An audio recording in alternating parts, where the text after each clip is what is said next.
of the group. I'm kind of glad the storms hit this morning and not this afternoon. It was actually kind of pleasant and it was a little humid. The breeze just stopped and I said, Oh, sorry about that. who all enjoys going to the movies? A little bit of escapism, pretending that you're the leading man or the superhero, or the daredevil. We all have that dream, and I myself, Mr. Winford Joseph Theory, had that same dream. So mine came out a little bit different. I became a projection for the movie. My story actually begins with my father, who was born in Belgium, and he immigrated to the United States in September of 1883 from Liège, Belgium, and he made his way here to the Green Bay area. He was educated as a tailor, so he's the one who altered or made everyone's suit coats and vests and that type of stuff. He ended up working for Mr. Florentine Friss, who had a tailor shop over on Main Street near Adams Street. And he worked for him for a couple years. During that same time, he met up with my mother, and they started to court. Her name is Emirates Swaley, and in December 19th of 1885, they were married. It's about that same time that father left Mr. Frisk's business and started his own tailor shop, which was in our house originally. At that same time, my parents also started our family. So first came Fred and Edward, my two older brothers. Helen's in the middle. She's the only girl. The poor thing, 4 brothers and 1 girl. And then myself, I was born on February 21st of 1897. And then my brother Leslie was born last. And one thing about my family is we're all very musically inclined. Helen was very good on the piano. And then all 4 of us boys could play most string instruments along with most brass instruments. And father could play the flute. As you know, today is quite warm and sultry.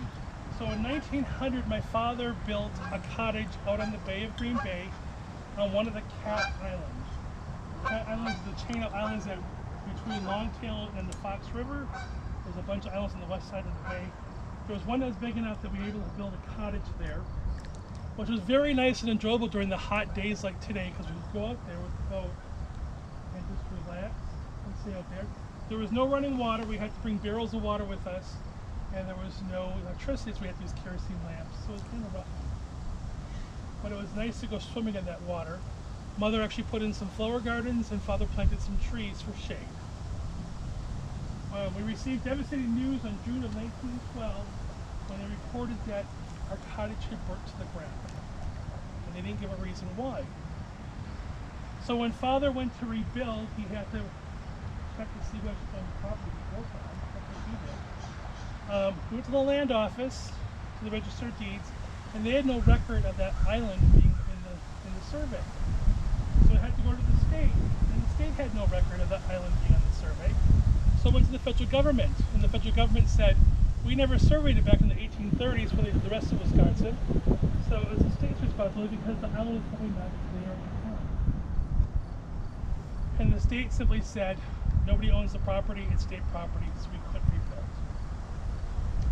Father focused our attention then into something different.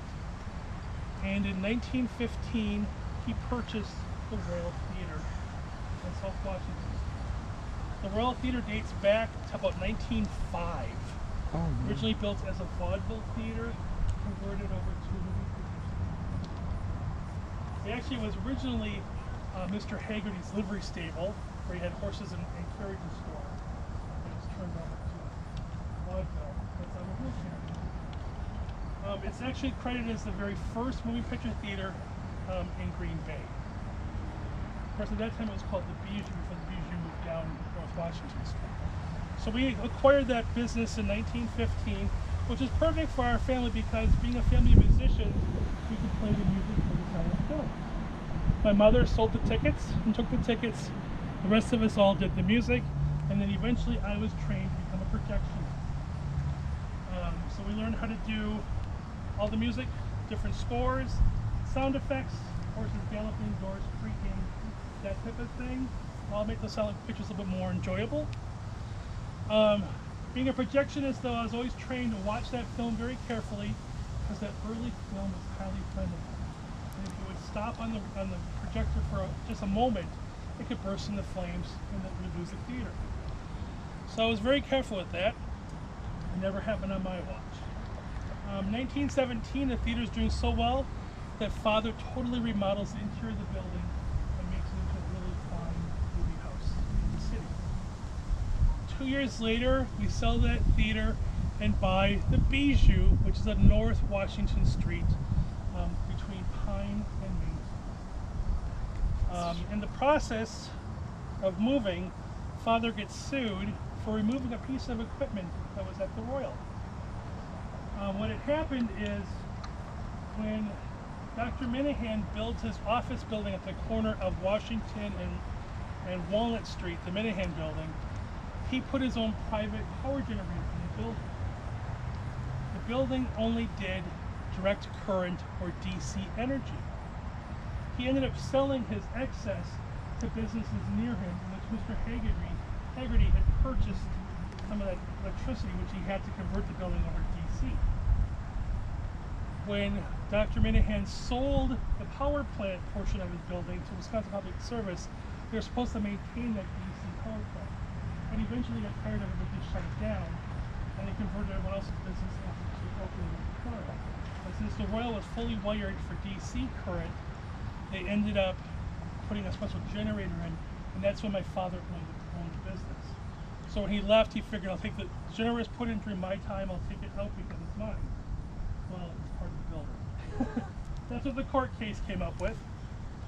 So Father had to return that generator back to the Royal Theater and also pay the missing rent of $220 for rent loss for not having power. So with that, we just refocused on the Bijou Theater, which was a little bit better movie house, a little bit larger, and continued running our movies there. Tragedy does strike our family in 1920 when my sister Helen dies of tuberculosis. And she's buried back in the back corner of our family plot. We focus our energies on the theater and play lots of fun movies. Nothing is from the big theaters. It's all smaller movie theaters or movie studios. So we don't have any of the big names coming to our theater, but it's a lot of small comedies, action. We offer really good matinee on Saturdays, and at times the sidewalk in front of the theater is just filled with folks. I have a couple photographs here I'll pass around. All right, thank you. You can see the Royal on the top one. The Royal unfortunately has a fire a year after we sell it. The Theater film is caught someday. on the projector, catches fire, the projectionist at the time runs in there, yanks the reel off the projector, tries to extinguish it. When he runs out of the projection booth, the reel rolls out after him and catches the building on fire and cuts the building. The building is then torn down and rebuilt as the Strand. So that's the royal history there for that and the fire. We owned the Bijou Theater up until 1927. When June of that year, the lease expires and is not renewed. The lease goes to Leith Furniture, and the building is remodeled to become a showroom for furniture. My parents accepted a position down in Milwaukee. They run a movie house down there, and I applied for a position right across the street at the Grand Theater, and I'm turned down. They said I don't have experience. I've been running a movie projector for almost 15 years of my life at this point in time, and I don't have experience. But I do have my union card, and I contacted the union representative saying I'm not being treated fairly, and the union calls a strike. So the three theaters that the Saks Company owned, the Grand, the Colonial, and the New Strand, shut down for 3 days. Oh my. What power? For 3 days. Right on, bro. Part of being part of the union, call a strike. So what happens is the union bosses come in, talk to the management of the Strand, or the management of the Saks Company, who owns the Grand, the Colonial, and Strand, and they determined that they're going to actually eliminate the position I applied for and just make the other make the other two projectionists work longer hours. So I kind of lost out on that. But I did the power turn down 3 theaters. But I get the last word for that because I end up working for the Grand a year later when one of the projectionists resides. As I mentioned, my parents had gone to Milwaukee, worked for a couple theaters down there, and I stayed here in Granby. I worked for the Grand for a number of years, and I switched over to the Strand, which is where the old Royal stood, and worked there. The Strand, as I mentioned, was built after the Royal burnt down. It was a little bit different style of theater than what we had in town. It didn't have the orchestra area or the balcony. It just had one set of seats. I think we folks refer to it as like a stadium seating, where you go in and then go up the stairs to your seat. That's how the Strand was. The exterior of the building was beautiful. It was very Grecian. It had this beautiful frieze across the front that was blue with all these Grecian people's slogans. It was a beautiful building at one time. From the Strand, I ended up moving over in the 1930s over to the Orpheum. And the Orpheum Theater has a very interesting history. It dates back to 1900 when it was built as the Green Bay Theater. It was a rather nice looking building at the time, but it started to lose business because the Fox Theater opened up just on the street. You folks may refer to it as the Bay Theater. And it was a much larger movie house and really beautiful with that Spanish revival interior. So what they did in 1930 is they actually gutted the entire Orpheum Theater out, took the front of the building off, and basically rebuilt the whole structure. So that beautiful Art Deco front goes up. The interior was just beautiful inside, and it just was a showpiece for Green Bay. They even had the top of the building has that star or that sunburst in the top. They did the same thing for the sidewalk below. You folks may know that Orpheum as the Vic Theater today. Oh, okay. But it was the Orpheum for many years while I worked there. As I'm working there, my parents returned from Milwaukee to Green Bay, and Father took back up the tailor business. They celebrated their 50th wedding anniversary on December 19th of 1935. And what's funny is that Father didn't come home until late that night because he was still working at alterations for people's suits and coats because Christmas is coming up. So he had to finish that work before we could celebrate. My parents passed away a few years later. Mother dies in 1942, and Father dies 3.5 years later in 1945. As for myself, the last day I remember on this earth is October 15th of 1954. I've been working for the Orpheum for almost 25 years at that point in time. We were playing the movie Woman's World. Have you ever seen Woman's World?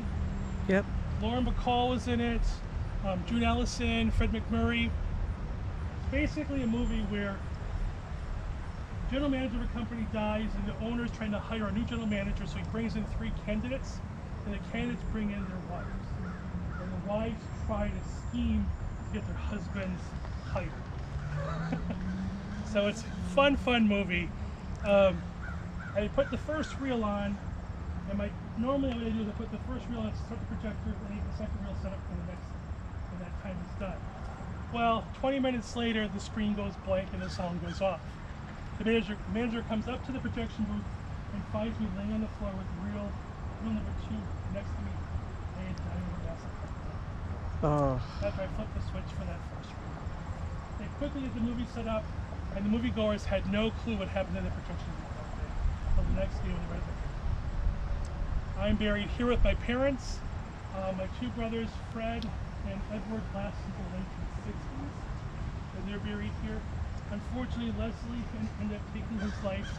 He had gotten in a bad car accident and he had this horrible ringing in his ear, and it just drove him crazy, so he ended up leaving his plane up too soon. So we're all buried here in these plots. Unfortunately, only Fred and Edward have headstones along with Helen back there. The rest of us are just here at unmarked graves with the family plot. With that, I thank you folks for listening to my tale about movies and being in the movies, and I hope you enjoy the rest of your visit. Thank you. Great job. Very good.